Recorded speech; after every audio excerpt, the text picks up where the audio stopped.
Hello, everybody, and welcome to session 3, reviewing session module 3. It's actually our fourth session with the introduction, but module 3. And we're going to talk today about where you're up to, really. I noticed that half of you are all on different modules going forward rather than backwards, which is good. So the questions tend to be, or could be from any module about anything, really, so that's fine. So the key thing today is let's just bash out your questions and get them answered, get you moving forward. I know I saw most of you last week, which was just amazing. I had so much fun. It was really quite something to have everyone in the same room, pretty much the same room at the same time. So that was really, really cool. And I'd love to reflect on some of those things that happened, especially Janet, Richard, Tessa, and Angela. I know you're all at Daniel's event on Friday. And of course, this module was all about sales appointments as well, so you probably saw some similarities, although he teaches it slightly different, and I think it's all dependent on, it's dependent on who the client is and what you're talking about. But okay, so I would love to get a hands up, first question in from anyone who wants to ask one. So just type away and post it when you're ready. So this module was really about sales and identifying the right prospects to spend time with, sales scripts that fit your business, feeling comfortable with selling and selling authentically, and establishing a mindset of adding value and identifying unseen decision makers. So can I just have a survey? How many people here prior to last week, this week, like how do you feel about sales? What's your have you any experience in sales? Does it make you feel nervous? Is it more difficult because you're selling yourself? How do you feel about sales? So Richard said he's done a lot of sales jobs, but he's never used a sales script, and he loves sales. And Janet says absolutely dread. Okay, cool. And Jan, I know you were there on Friday and you've done module 3 already, so and you've never done sales before. So let's talk about this in terms of sales. From my own personal experience, years ago when I used to attend Daniel Prusi's events, when he did Excel with this guy Roger Hamilton, I was starting off in my first coaching business, and I was running around the town, and I was going to all these networking meetings, I was going to all these training seminars, I was learning all this stuff, I was pitching my business to people, but I was kind of not consistent, and I didn't stand for one particular message. I kind of moved around what I was offering and how I was offering it. And one day it was getting to absolutely critical in terms of whether I could stay in this business or whether I couldn't, because the money was running out. I mean, there was no money to start off with. There was just credit card, and lovely credit card companies back in those days, they just kept topping up the limit. But it was getting to absolutely critical where there was no more to be had. 2008, the big crash was coming. And I remember going to an event with run by Daniel and his colleague Glenn, and I was pretty tearful about the whole situation, and I said to Glenn, oh my gosh, it's nearly all over, I've got no money, I feel so hard done by, woe is me, the world's against me, everyone else is successful, I'm successful, blah, blah, blah, blah, blah. And he said to me, Naomi, how many sales presentations have you done this week? And I said, sorry? And he goes, how many sales presentations have you done? And what flew out of my mouth was a whole list of excuses about how I shouldn't have to do presentations because I was a coach and it was probably quite unethical and people should just come to me and I shouldn't have to do sales. This is not about selling. And he said, right there sits your very problem. The very problem. Okay, I keep cutting out. That's not good. Right there, he said, that's your problem. You're not doing enough sales calls. You need to immediately change this. You need to get out there and do more sales calls. And I said, what came out, I just put down every excuse why not. And it probably took me another 2 years before I realized that I had absolutely no choice but to go and learn how to do sales and get really, really, really, really good at sales. And the interesting thing was I actually learnt sales from Mike and Glenn's colleague Mike, who I then worked with selling the LinkedIn training.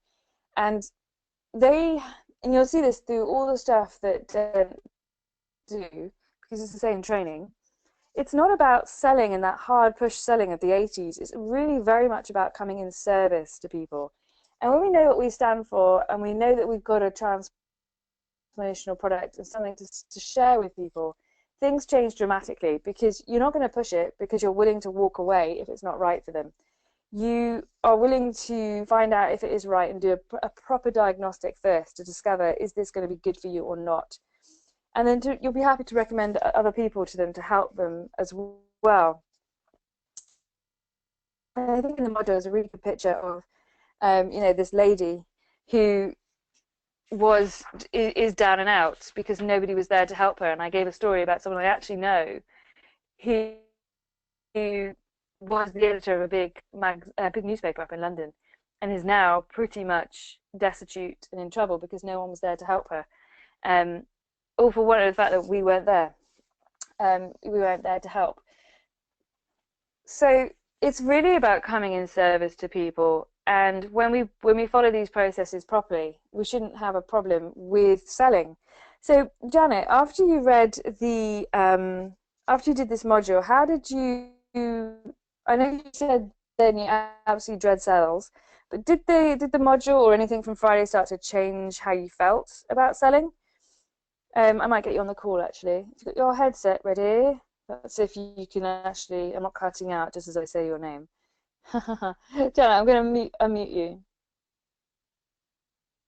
Hello, Janet. Morning. Can you hear me? Lovely. How are you? I'm very good, thank you.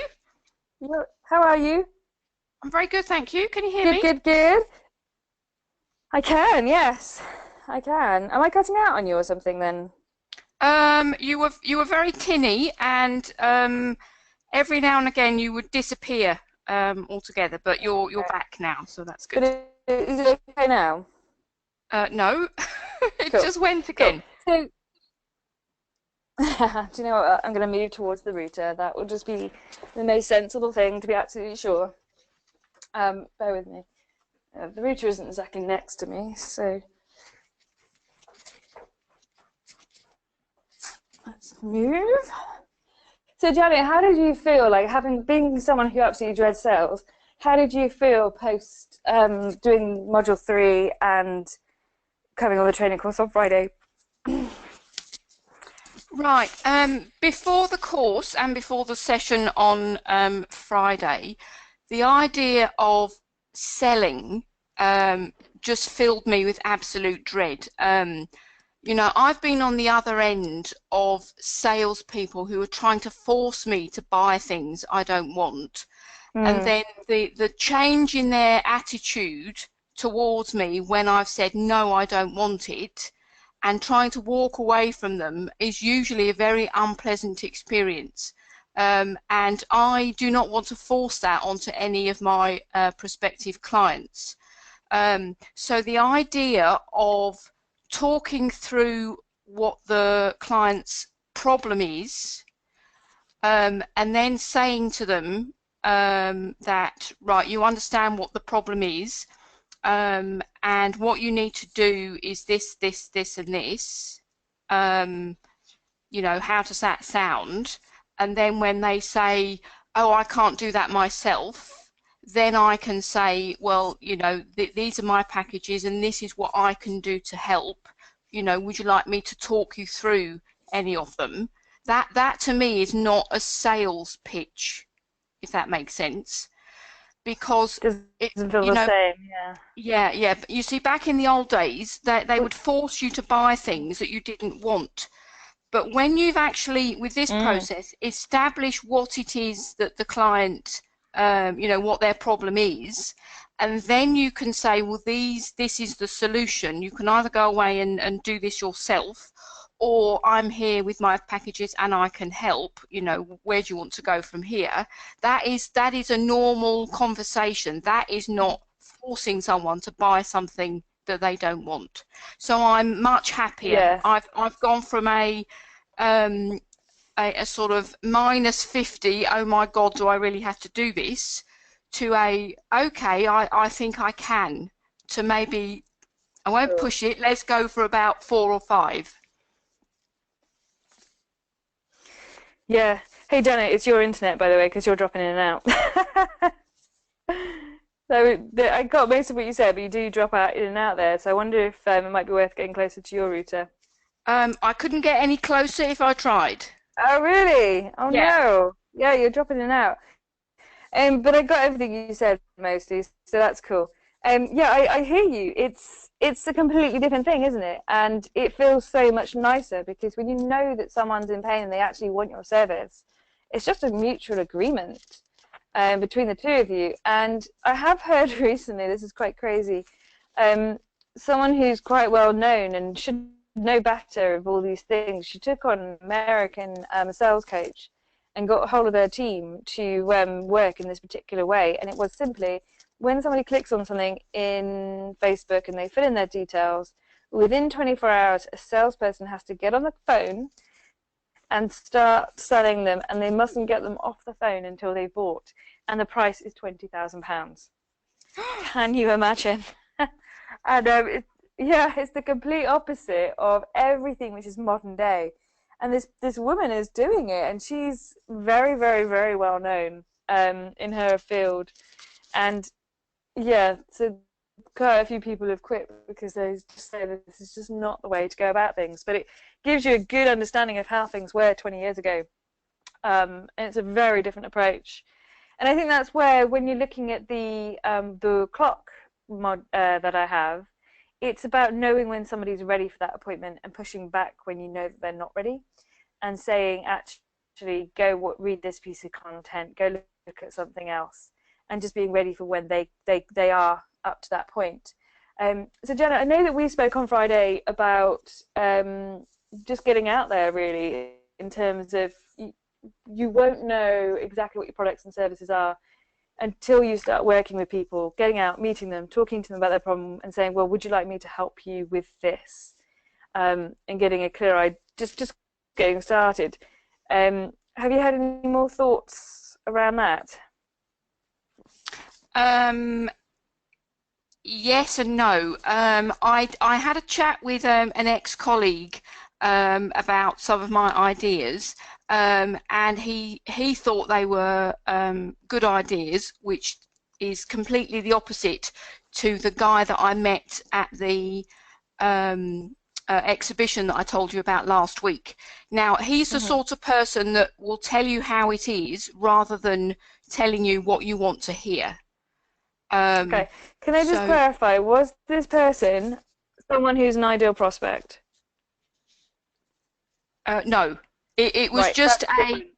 That is yeah, the difference we're talking about here. We don't want to go telling our ideas and discussing them and getting feedback from people who are not our ideal client, because they will project their own shit onto you, which you experience when the guy was quite rude to you. But also, the only person that can really feedback to you is your ideal client, someone who is new in business, that is trying to work out their finances, and are very, very unsure about what they're doing.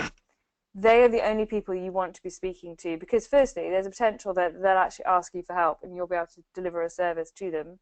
And they are the only ones that can tell you if the idea is good enough, because they're the ones that are going to say, I'll buy it or won't buy it.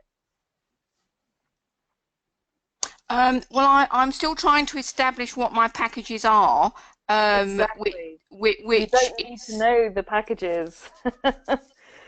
That's what I'm saying to Janet. You don't need to firm up these packages before you go out to the ideal market. You just need to go and talk to them. And as right. you talk to them and say, what are your pains and what are your problems? Well, would you like me to fix that for you? Would you like me to mentor you over the next 3 months? And they go, yeah, I would actually. Okay, well, what kind of price are we looking at for that? And just get started working with them. Do not have it all firmed up first, because you'll never get started and you'll spend a week creating a fabulous brochure to sell something that nobody actually wants.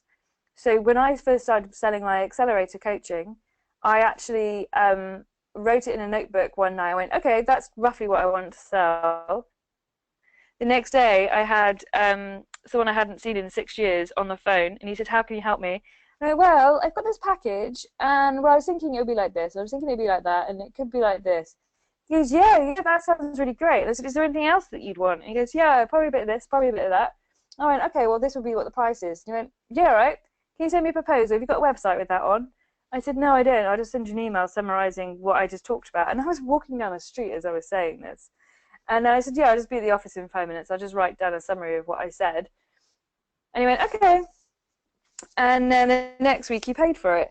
And then a week later, I had a similar conversation and copy pasted most of the email and sent that over. And the person said, okay. And we tweaked it a little bit. And then after I did the third one, I said, right, now I'm going to put this onto the web page and firm it up and say exactly what it is. So you're only going to work out what your packages are when you're actually in conversation with people, because you have to be getting that kind of level of feedback from the audience to know if it's worth putting your time in. When I was a lot less wise in 2006, I think it was, I spent an entire week writing a brochure for a marketplace I'd never spoken to. And if you think about the cost of how much it costs you every single week in your business, that brochure would have cost me, say, £600, and nobody ever saw it. No one ever responded to it. It never appealed to anybody, and it wasn't a product that anybody wanted. And that's the difference. We don't create products in isolation. We get out there and we talk to our ideal market. Right, okay. Does that make sense, think, Janet? yeah, I think some networking events are called for over the next couple of weeks, definitely. Yeah, and stay away from the financial people. Stay away from people who do what you do. Look for people like me. Look for people like my friend in the cleaning company that I mentioned. Look for anyone who's just getting started in the consultancy business.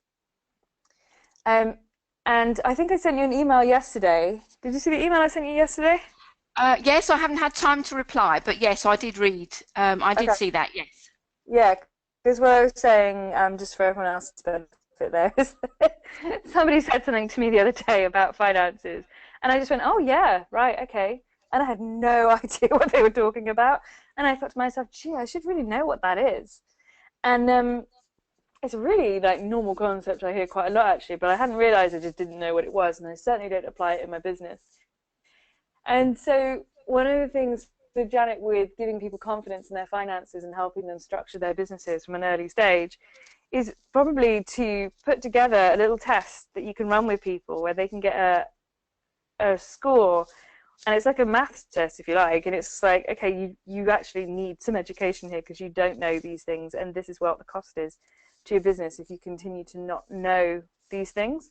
And then people go, oh yeah, okay, actually, I'll take a training course on that, so I'm up to speed and I'm not making costly mistakes.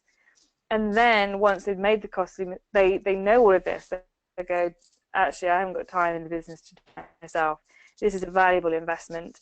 I'll ask Janet to just come in, get the system sorted, get it up and going, and to keep an eye on me and to do my stuff, which you can obviously outsource to other people. A lot of that work.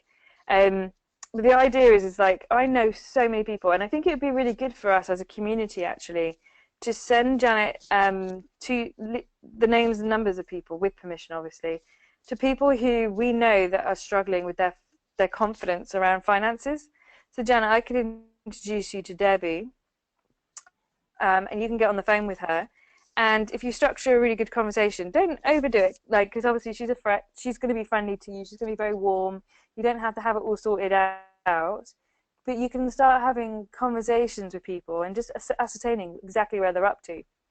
And I think the level of insight you will get from that will be really, really high. And networking is a really good idea, but also leverage the trust in your network. Ask people like us on the course, ask in the Facebook group, and actually just say it straight out on Facebook groups. Are you confident with your finances? I'm just running a little test. Can I jump on the phone with you? Or who do you know that's got a business that would appreciate this? And then you can be talking to about 5 or 6 people per day who are your ideal target market. And right now, I think that's a really good place for you to be.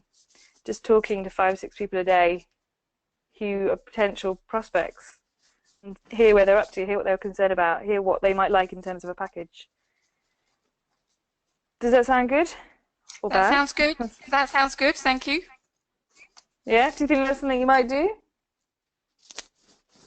Yes, I think so. Long pause there before I replied, but yes. I heard that pause. I wondered what that was. Me not stupid. Okay, so is what on a scale of 1 to 10, because I hear some resistance in that. 10 being I have no resistance, I'm going to do it immediately, and 1 is like I would never do that. Where would you put yourself on a scale of 1 to 10 right now? Oh, 5 or 6. Okay, so what's that 5 and 6 look like? What does it look like? Where's that resistance coming from? I think it's being unsure of what it is that I'm going to offer. I know I knew you were going to say that. purpose of the call is to find out what it is that they um, want. So it's almost as if we're coming in from two different ends, if that makes sense. Hmm. Um, Okay. So for you to feel more confident to go on the phone with them, you'd rather have an outline of something to say, how about this, how about that? yes, I think so. So almost Okay. a pre-sales script, if that makes sense. Mm-hmm. But it's still a sales script because you still have the opportunity to sell. And what I think would be good for you, Janet, is yeah, you want a pre-sales script and the fact that you want a structure. Yeah. So how about working with the scripts kind of that you've got so far and putting the idea down of just running, asking people if they'd like to run a test with you over the phone of yes or no. Um, so they can maybe 10 questions like, okay, cool. So what we're going to do in this call is I'm going to ask you a series of 10 questions, and there's no judgment in this whatsoever. It's just literally I want to ascertain how much people know or don't know about finances because I'm gathering information about X, Y, Z. Um, at the end, I'd love to discuss those answers with you and give you a score on how confident you are with your finances. I think this needs a bit more dressing up, but and then if there's anything at the end of that that you feel, oh my goodness, that's really highlighted something for me, I need some help, then I can run that through with you as well and tell you how I can help. Okay, cool. All right. So, and then you start off and go, right, so question 1, and remember there's no judgment in this at all, and you'll be surprised how many people don't know these things. Do you know when your year-end accounting is? Do you know when such and such is? Do you do this or that? Do you do this and this? They finish the quiz, which you can turn onto an online thing, by the way. And then you say, okay, well, just so you know, you've scored, um, you've got a score like 10 out of 15, which is pretty good actually. But the 5 that you got wrong was X, Y, Z. And with these 5, it's actually where most people trip up, and it's actually the place where things are most critical because you're not taking advantage of this and you don't know this, and the consequences are this, this, and this. Have you experienced this yet? Oh, yeah, have a discussion. Um, and then you can say, so that's the answers to those. Was that useful? Yes, it was. It highlighted lots of things. Okay, so the on action steps are these. Is that something you'd like my help with, or do you have people already that can help you with that? Oh no, I'd like to hear how you can help me. Okay, well, and then you can pitch them a solution. Um, and then you don't even have to have it all sorted out because you can say, I'm working out my solutions right now. But what I'm thinking is, how would it suit you if if I got someone to put you onto Zero and we put you in touch and I got you set up with a bookkeeper. So remember, these aren't you doing it. And every month I just check in with you, give you a financial report, let you know where you're up to, and give you some mentoring. It'll be a six months course with really practical applications, so that at the end of the 6 months you've got this, this, and this in place. Would that be useful to you? Oh yes, it would be. Okay, so that's £500. Does that sound like something you want to go ahead with? That's one idea anyway of what you could do. You could run a survey, a quiz, or a test. It really is a test. Or you could just not do that and just let them tell you how insecure they feel about different things. But the thing is, when they tell you how insecure they are, you'll probably, it's really key to say, well, actually, you probably know more than you think you know. Why don't we do a test? Let me run you through this test and let's find out. And you're probably doing the right things and you just don't realize you're doing the right things. So probably you want to have them tell you all their insecurities and what they feel about it, then offer to give them a peace of mind by doing the quiz, and then take them through to how they can get those things resolved. What does that sound like to you, Janet? I think that sounds like a good idea, because I'll be able to very easily establish where they're at, because you have small business owners who know how to do their their IT or their marketing or whatever field that they're in, but their sort of financial experience is zero, and they end up bumbling along and make some quite dramatic mistakes, and then find out when it's too late. Yeah. Okay. So, what I'd like to do is I'm going to give Debbie a call, not today because she's got a funeral, but later in the week, I'm going to put you in touch with Debbie, and I want you to have that conversation with her. And if all of us on the call can put someone in touch with Janet that she can run that through with in a very confidential way, I think that would just be absolutely fabulous. And then what you'll find is, you might find that they've already got an accountant, but because they're a small business, the accountant doesn't really care, or doesn't have the financial ability to put the time and attention in that they need. And therefore, they might just take a mentoring package with you. They might take like an online course similar to what we're doing together with this conversation once a week, this check-in. There'll be a level of training and mentoring that they'll be really interested in. So yeah, and then you just ask them what they want. And I think if you just keep doing that and getting out there, talking to people, it will really, honestly, I promise you, it will take shape and you will have something amazing. Okay, so thank on a you very scale of 1 to much. 10, where do you sit now? Until I've decided what my 10 questions are, I think I'm still on 5. Okay. So once you've got your 10 questions in place, or however many questions, where would that put you on the scale? Before I start talking to people, probably about a 7. And then when I've spoken to a few people, then I'm hoping that will move quite quickly up towards the 10. Okay, cool. So just as a tip, when you're doing this and you're feeling insecure about it, and you'll ask yourself this question: where am I on a scale of 1 to 10? 5. Okay, what needs to happen to get me to a 10? And then identify what that would be, go put it in place, and then just move, like you just said, like 7 to 10 is just get started.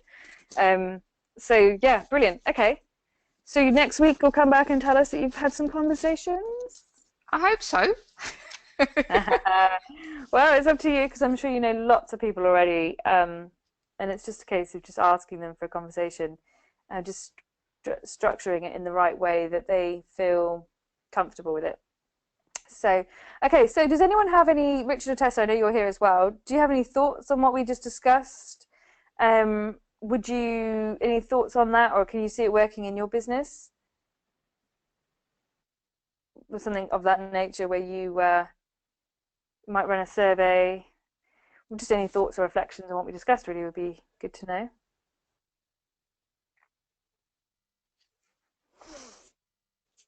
Or any new questions for yourself? Yeah, Richard said it's a great idea. And especially as well, that once you've got doing the questions, you'll start to work out exactly which are the good ones and which are the bad ones. And then that can turn into an online survey, which leads to your product. And people can do it any time of the day, anywhere in the world. They can be joining your sales funnel. What tool would you use for an online quiz? I actually have got one. It's called Thrive Themes. It's a quiz, but I actually not using it yet because I want mine personally. I need it enforced sections, and I need certain things to trigger other things, and it's just not going to do that. Lead quizzes, I think, or lead is a good one. Try and avoid some of these basic personality ones because they just won't do it for you. So yeah, I've spent hours researching these things and still haven't come up with a good solution. But I know some people in the KPI program said something about getting a good one done. So I might go and look on what they came up with. And Tessa says she's on the phone, which is hard. Why are you not doing it through the computer? Okay, so where's everybody else up to? Richard, let's get you on the phone if you want to get your headset in, and let's have a chat about what happened with you last week and just what happened with the dinner party we had, lunch party rather.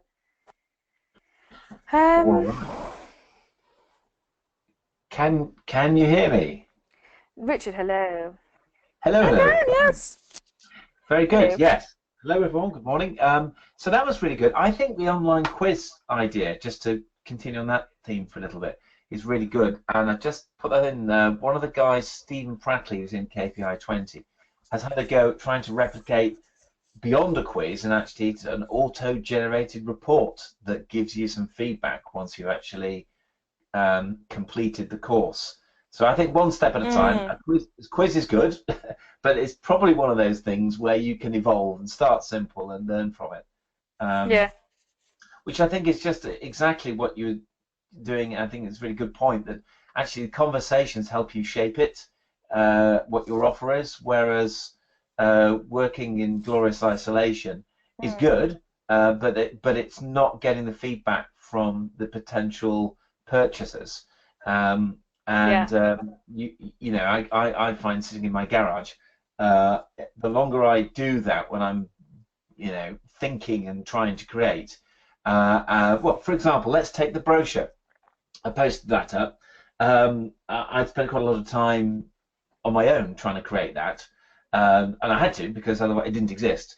But then as soon as I get some fantastic conversations and Janet and Tessa, it's like, oh, right, so yeah, that's inconsistent. These three colours should be like this. And actually, I've been scribbling on it all the feedback I got, and isn't that wonderful? Because I could have spent a whole week locked away thinking I need to improve this brochure, and I wouldn't have got the insights on the things that, shall we say, areas for improvement that I now have. So it's just you know, even if you just do something, just get out there. As long as you listen and not necessarily do everything everyone says, you have to measure whether or not you think it's right.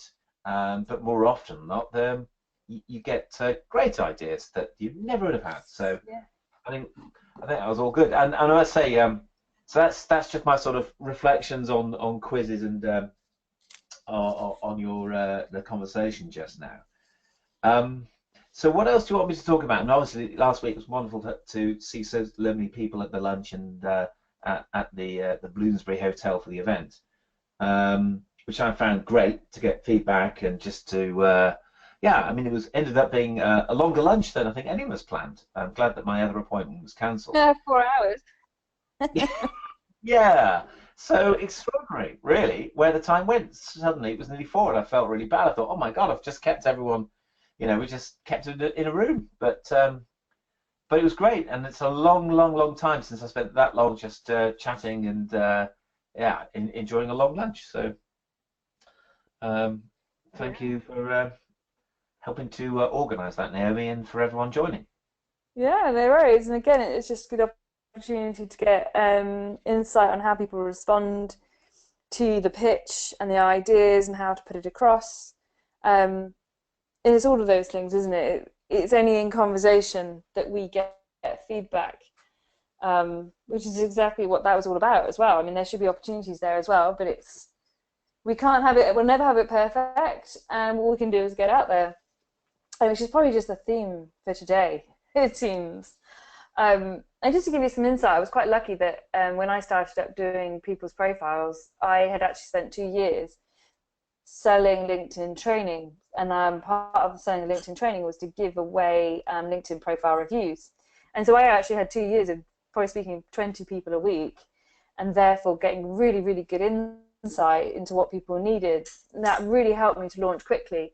We don't all get that advantage and that benefit, but that just shows the importance of just getting on the phone. It's like, for those of you who were at Daniel's event the other day, he said just get on with it, like do 5, 6 per day, just keep talking to people, keep getting out there, keep meeting and pitching what you're doing, and you'll just get better and better at it.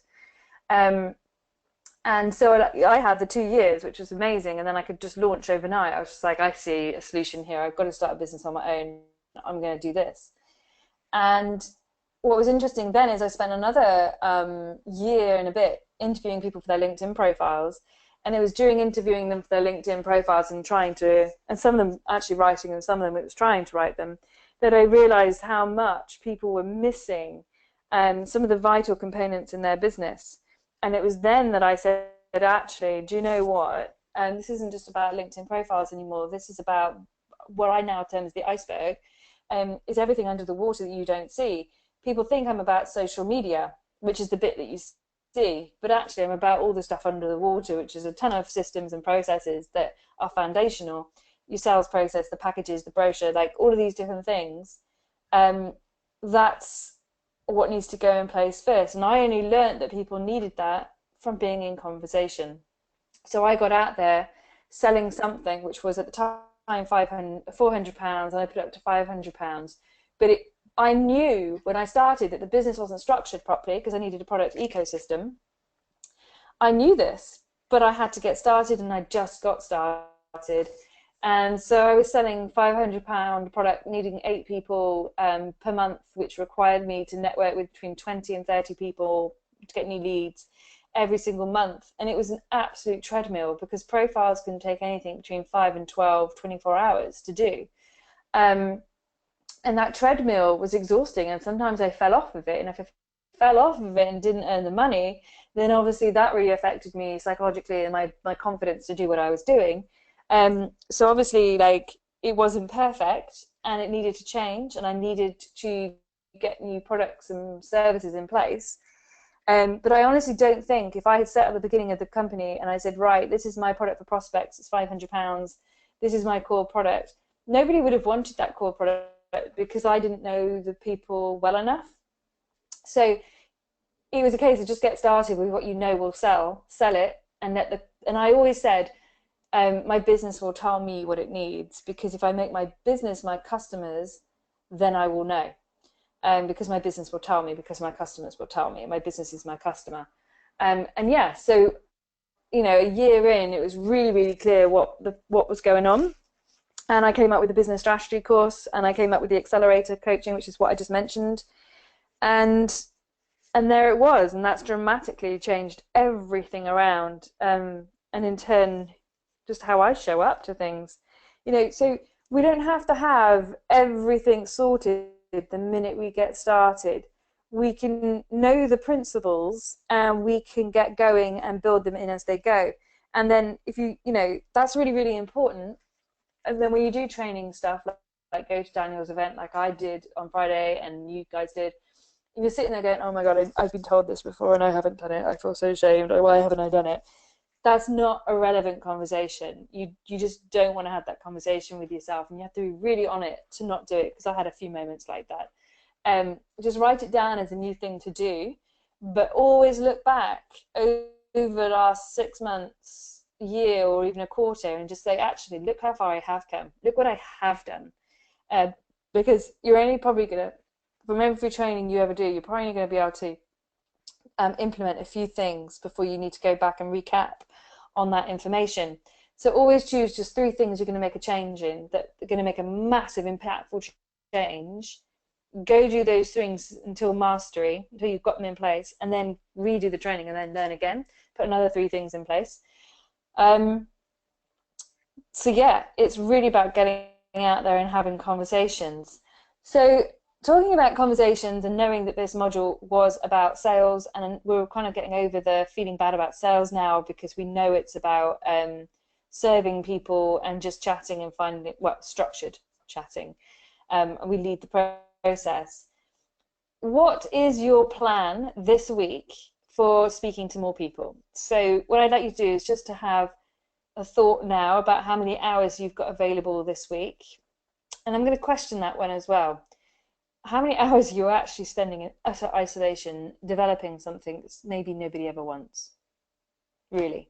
If you go open your calendar now and look at it, how many tasks have you put in that are actually transformational to the business and will make a massive impact? And do not consider items where you're making something in isolation unless you've already spoken to 10, 20 people about that solution, and now it's about writing it up into like a brochure or a web page. So looking at what you've got there, how many hours have you got available for conversations where you could be getting people on the phone, building connections, pitching what you do, getting feedback? And just give me an idea of just the potential number of hours that you might have.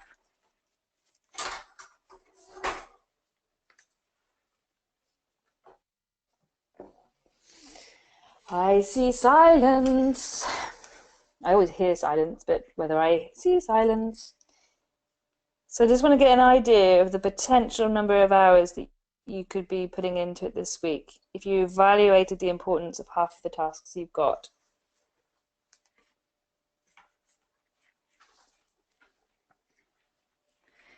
I hear resistance. Okay, so Richard has responded. Why haven't you together? Well, I'm going to be improving my brochure and working on my rewrite for the last 4 chapters of my book. So bugger all the sales. Okay, well, sometimes we've got deadlines. And Richard, what I'm going to say is, how many bookings have you got in place, like future appointments have you got? And have you gone through the people you met over the last couple of days, last week? How many people have you got to follow up with that you can be putting dates in the diary for next week? And Tessa, there's a dot there. I can do half an hour? Half an hour? Do you mean 5 hours? 5 minutes? That's not very long. I would question what else you're doing this week. One of the key things is just spending time making sure that you're putting time aside to follow up on people, to go through the leads, to make connections, send them out the link to your diary. I know myself, Grace has sent me a list of people I need to get back to, and there's like 25 people on this list. I'm like, oh crap.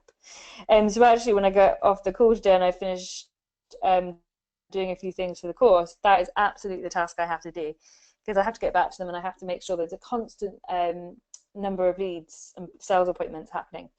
And you can think that sometimes it's about a week out for people to go from yes, I'm interested to I have availability at the same time as you. So you always need to be plugging in each week, asking people in for appointments. So Tessa says actually it's 5 hours of phones and emailing, of the phone and emails following yesterday. What happened yesterday, Tessa? Or do you mean last week? It was a mistake. It was 5 hours. I have some things I have to do this week. Yeah, so 5 hours is a really good amount of time, actually. It's a very healthy amount of time. Very healthy, actually. I would say per week that's a really good investment. So feel good about that. And again, it's running on that spreadsheet as well and using good drop downs. You'll save a lot of time if you run a really good spreadsheet with where you can filter, and you can say follow up on Tuesday, follow up on Monday, follow up in July, follow up in August, and then you can just run the filter on the spreadsheet and it'll bring up everybody. And it's Tuesday, so you just run follow up on Tuesday and it will tell you everybody that you're to follow up that day. But if you are a solo entrepreneur and you're not focused 100% on sales, because that would be harder to do, you could do it just follow up week commencing 26th of June, week commencing the 3rd of July. And then when you get to that booked out slot, so you book it out in your diary, and you just come to that list, and then you can you would run the drop down. There's 5 people that need following up this week. Follow them up, and then if there's somebody like callback or there's something extra, like it didn't go through quite the way you needed at that time, they said, "Oh, call me back Thursday," then that's something you put in your to-do list for a day. So you would just change it on the spreadsheet, follow up the week after, but just write down on your diary for Thursday, call such and such, because they've asked you to call that day. If that makes sense. Let me see what's going on here. Well, I need to follow up. Yes, you do. I do. I got a reply from Global VIP Sales with Kellogg's yesterday, and he's given me his mobile number. So yes, I will follow up with him. Brilliant. Yeah, and it's, you know, when we're talking about, I think we've talked about this before, like managing your energy and managing where you put your time. It's, you don't want to go from sales call to writing a brochure to writing a client work for client to this to that to this. You want to keep all your time segmented. So you might do finances on a Friday morning. You want to do sales calls not on a Friday or a Monday, by the way. Actually, Friday afternoons aren't bad for calling people back because they're more likely to have a casual, light-hearted conversation with you and be more open. Work out what's good for you. But you might say, right, Tuesday morning is when I'm going to do all my sales calls. So that's when I'm going to go to the spreadsheet and I'm going to run the drop down, follow up this week, and start doing all of those callbacks. And then you want to do it one after the other, after the other, after the other, and then get on to a different task. And then you'll find that you're much more efficient with your time. And then obviously the way to control it as well is with a diary link. That is a really good way of just never having someone phone you up and interrupt your day. I can't stand it when that happens. And it doesn't happen very much. Cool. And then Richard's partner is working, is meeting with Diesel today, so that makes a face-to-face meeting. Excellent. When we get to module 5, no, I mean to say number 7, or is it number 8? I think it's 8. We're actually going to be looking at these numbers in much more detail and really tracking them. So I guess we're talking about this now because we've done the module on sales and we need to focus on actually using those skills and using them a lot. And just remember what Glenn said to me. How many presentations have you made this week? He had absolutely no sympathy for me whatsoever. That, you know, washing dishes was probably more profitable for me than continuing as I was, because he said, you're not doing enough sales presentations. Where are your sales presentations? You know, we create our own poverty. It really is true. And every time I've had a dip in sales, dip in money, it's because I'm not doing enough sales appointments. And there really is a correlation between the number of appointments you go on and the number of sales. And if you're not going on enough, if you think that you make a sale, 1 in 5 people you make a sale to, and you go on 5 sales appointments in a month, you'll probably only get 1 client, if that, per month. So if you want 3 or 4 clients per month, you need to be going on 20 sales appointments. And there's things to improve there in terms of who we go on with, what we pitch to, etc. Then that will all come up later in the module. So has anyone got a really pressing question about the content in module 3 or anything they need resolved today to make this a meaningful conversation? Have you got any resistances, any nervousness that we can address and help shift for you right now? Or are we all feeling good and ready to go?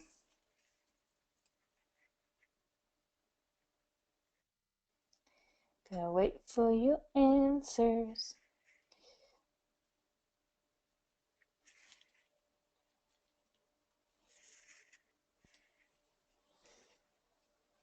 Richard said, I like your sales script questions. That's good. Have you worked on building your own structure? Your own structured script and identifying and pulling out the information that you need from each person?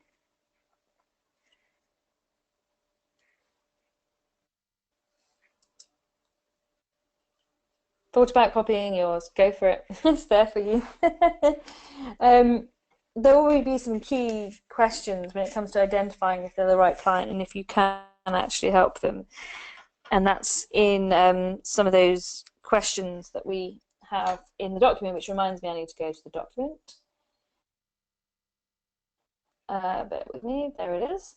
Okay, so just so you know, we've got a new version of this. It'll be up on the portal shortly. Grace will be putting it there now. I'm pretty sure she's listening and it's ready to go, so pop it in if you could. So we've got new sections, week 4. And so this is coming from the worksheet Writing Your Story, 1-line pitch and 30-second pitch. This is all in the module you're about to watch this week. And also what I have done is just go back into the, up here, the ecosystem, and I've added in from module 4, which you'll do this week. I just added in to there, rather than it being a separate section. I've added it back in at the top. So do copy that in. These extra bits where you get a brief overview of the product, the short link to where it's posted, the lengthy description for the website, key aspects of the product, and any critical terms and conditions that apply. And I've added that to the different.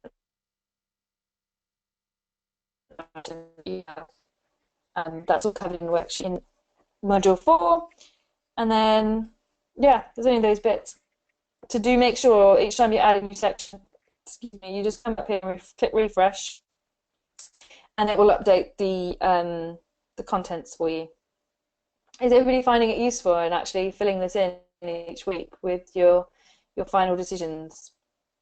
Well, not final, no decisions are final, we should say, but starting to plug in the information for a business plan. How many people are doing this?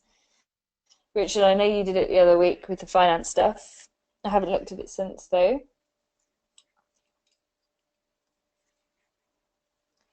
Nobody's chatting to me.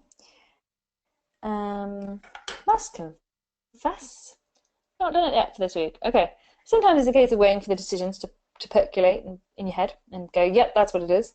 Because remember, like, the worksheets are one thing, and then the final decisions, for the time being, go into this. So, and Tessa's probably trying to reply, but not very easy on the phone. Okay, cool. So I'm going to sign off, so not drag on. I do like to talk. I went to a sales meeting. No, it wasn't a sales meeting. It was a consultation, and it was a 4-hour half day where they were paying me to be there, obviously. I came away going, oh my gosh, I really talked about myself like way too much.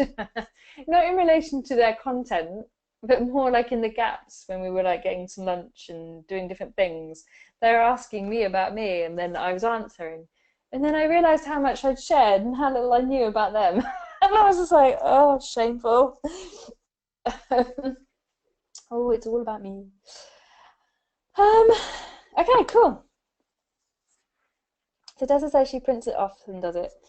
Yeah, why not? Print it off, but always update online, because this document does change and it's a working document. So, but I understand what it means to print things off and feel it, see it.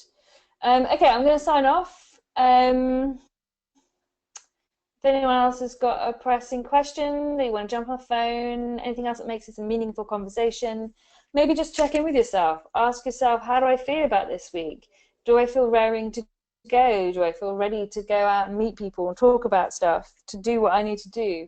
On a scale of 1 to 10, where am I sitting? How ready do I feel? And then if that number is anything below a 10, ask yourself, what needs to happen to make this a 10? What needs to happen on this call? What questions do I need answering in order to make that a 10?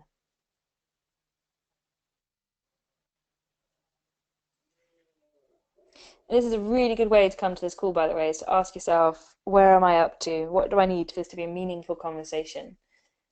What do I need to take away from it? Because it's only going to be as good as you make it based on the questions that you ask. Okay, I'm going to call it then. If nobody's got anything more to say.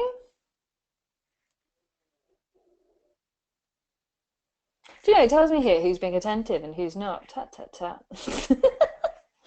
I'm only joking, it's very Gracie's not really listening. This is 67%. 67% of people are being attentive. And I've just worked out what that means when I get an exclamation mark next to your name. I know who's not really paying attention. It's being funny. Okay, cool. No more questions. So I'm going to end the call. Oh, hold on, we do. Richard's having a spasm and writing crazy things. And Tessa says she feels a bit overwhelmed. Oh no, Tessa, do you want to jump on the call and have a conversation about that? Richard says it's proof that I'm here. Tessa, I'm not sure if you can unmute, so let's give it a go. Oh, yeah, she says okay. So, all right. Just waiting for it to come out. Oh, it's not going green. I'm here. I'm there. Oh, there we go. Tessa, you should be like, there you Yeah, are. I'm here. What's going on? Oh, I don't know. I do get into overwhelm because I've got quite a lot to do, and when I'm thinking about all the things that I've got to do, it's about making time. So I think it's really about organising my day, and also, I don't know. I think what I've really struggled is finding, with all the people I'm meeting, is my getting in front of the ideal client. So maybe it's about choosing something a little bit more approachable for people, really. So I kind of like the idea of an online quiz. So I get so many ideas, and then I just don't quite know what to do with them. So I think that's really what it is. I get really creative and think, oh, I want to do this, I want to do that, I want to do the other. So I think it's about streamlining me into what's actually going to work best, really. Yeah, with the online quiz, I would say that they take time to develop, and then you still got to get people to do them. And it's one of those things that where we can hide behind it and make it our biggest distraction to stop us doing what we really need to be doing. So you might feel more comfortable in a conversation with somebody saying, oh, let me run this quiz with you, making it a really fun thing on the phone, to give you more structure whilst you get your confidence. But I definitely wouldn't put the time into making it online just yet, because it takes out relationship building and it will slow things down dramatically. It will speed things up eventually, but at the moment it's a distraction. In your sales conversations, absolutely, bring it in. How confident do you feel about this on a scale of 1 to 10? When you go to a networking meeting, do you feel like you're distracted by not feeling confident and great about yourself, or do you feel, 1 is I feel distracted because I don't feel confident, and 10 is I make head turns and I feel fantastic when I walk in a room, and they give you a score on that, and you can do that for various situations, and that will, that could give you a good structure to have conversations with people if that gives you more confidence in that conversation. So in fact, really, I do have a questionnaire. So in fact, what you're saying is I already have all these questions. So in what I'm thinking, maybe it's easier to write it in a more fun way, so it actually feels like a quiz. Yeah. Yeah. And how you tell people. The questions are there, but if I just rejig them, so it will act to a way that gives me more information, because at the moment it's a yes, no, but a 1 to 10 is actually much more informative. And I think especially for yours, when it's a scale of 1 to 10 and you ask what needs to happen in order to make that a 10, that's when they're literally telling you how they want you to help them. Yeah. And you say, okay, well, if I were to be able to help you to do that, what would that be worth to you? Oh my gosh, it would be life transformational. It would be amazing. Okay, well, that is something I can do for you. Do you want me to tell you how that would work? Oh yeah, go on then. Okay, well, what we would do is we would meet face to face, and I would do your colours for you, and I would do this and this. Then I would take you, I would go through your wardrobe, and I'll clear out all the things that, drain your confidence, and, that you shouldn't even be tempted to wear, because you're absolutely right, they're not great for you. So we're going to get rid of all of that. Then we're going to look at what you have got. We're going to find all the gaps that you have, and we're going to make a shopping list of the items that you need in order to pull the whole thing together. I will then go shopping ahead of you and pull out lots of things. So all you need to do is show up to this particular shop, and I will have a few things selected for you. You can try them on. If you like them, you buy them, and then what I'll, then I'll work it into your wardrobe, and I'll show you the outfits. And what I can also do for you, if you want, is we can get you dressed up in those outfits and finish them off. I can take photos for you and supply you a folder of great outfits to wear and tell you which ones are the best events to wear them to. How does that sound to you? Oh my gosh, that would be just amazing. Do you think that would get you to that 10 out of 10? Oh my gosh, yes. Okay, well, is that something you want to do? Yes. So yeah, I think that would be a really great way for you to add into the rejig the questions and stuff that you've got. Naomi, that was brilliant. Thank you so much. That's really, because I'm clear about what I do, but it's about communicating it to other people. And I think that's the thing that I've really struggled with. Yeah, I can imagine. Definitely. And just about feeling overwhelmed, I think we all feel that way all the time, quite often. Not all the time. And then sometimes we get distracted, we got this going on, we got that going on, and I know I have a very different life to most of you because I don't have family or a partner or anything, so I literally dictate my own life. But there are times when I experience I've got to go here, then I've got to be here, then I've got to be there, not anywhere near as most of you would do. But one thing that really helped me, what does help for me, is of course it's like blocking the diary off so that you've got certain tasks at certain times, but doing color codes in your diary as well, so you can see what time you're doing what, and what type of thing it is that you're doing. And then also just using the cards, the goal cards that I mentioned as well, and running through the cards and going, each one, in case you haven't heard this before, each one's got a goal on it, and you just flick through them and you go, right, with this goal, what's the one step I could take today towards making this happen? And you just write that down as one item, small one items onto the day-to-day viewer of your diary. So I have a diary which is 1 page per day, and I'll review it and go, actually, this goal, there's nothing I can do on this goal today, so I'll just move it out. This goal, I can phone this person, I can talk to that person, and I write the list, and then you just start from the top to bottom and you get it done, and then you repeat the next day. And I found that gives me a huge amount more of control, because those tasks are often like 3 to 5 minutes long each. It doesn't take long to write an email to somebody, but once they've got that email and they're thinking about it and they respond, it's moving itself forward. So that is often a good way, instead of having it all ticking over in our minds and worrying us. And we've got our goals set out, we can see them clearly, these are what they are, and then we can say each day I'm taking this one task towards it. And we can also look at our diary, like my diary. This is my diary. You can see it's all different colours. All different colours telling me exactly what's what. So the purple actually that's greyed out is Grace. That's her doing stuff. And then the orange is me writing up for clients. Green is going out to networking, so I'm meeting multiple people. And then yellow is sales conversations. And then the grey is where I can't have my diary open, because obviously red is where I absolutely have to show up. So I actually have to travel to Angela's house, which is like 10 minutes away.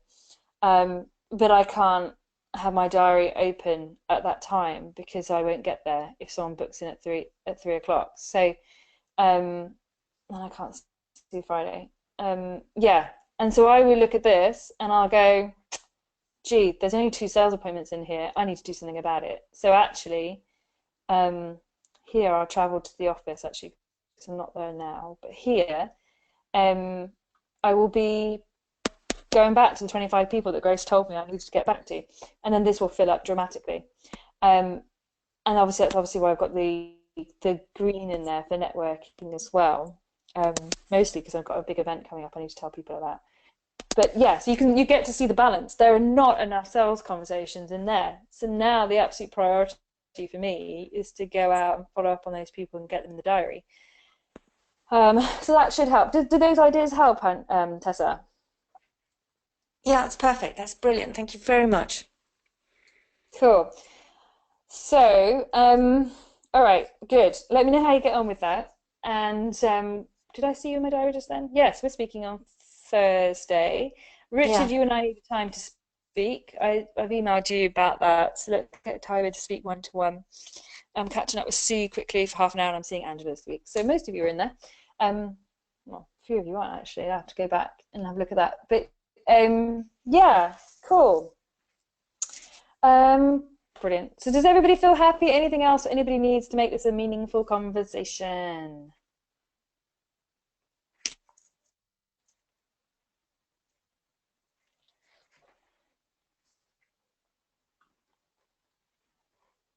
Richard says Friday morning for me. Looks like you have space, which is great.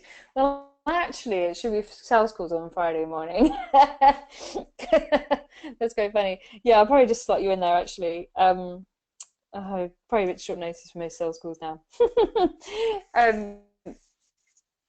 Yeah, that's cool. Easily done. Cool. All right, I'll just do it now, Richard. Come on, let's get the diary up. Where's it gone? Let's say for you, can we do 9 o'clock on Friday, Richard? 9 o'clock it is. Great, cool. I will send you a meeting invite. 9 o'clock on Friday. Cool. All right, everybody. Speak to you soon. And if you've got questions during the week, email me, and I'll be emailing you out during the week to remind you to ask yourself what you need most from this hour. We're not here to waste your time, we're here to add value. So yeah. Oh, when can you listen to this again? Yeah, I'll probably do the download myself unless Grace does it. One of us will get it up this afternoon anyway. It'll go up onto the portal. Okay, cool. All right, speak to you later, everyone. Bye.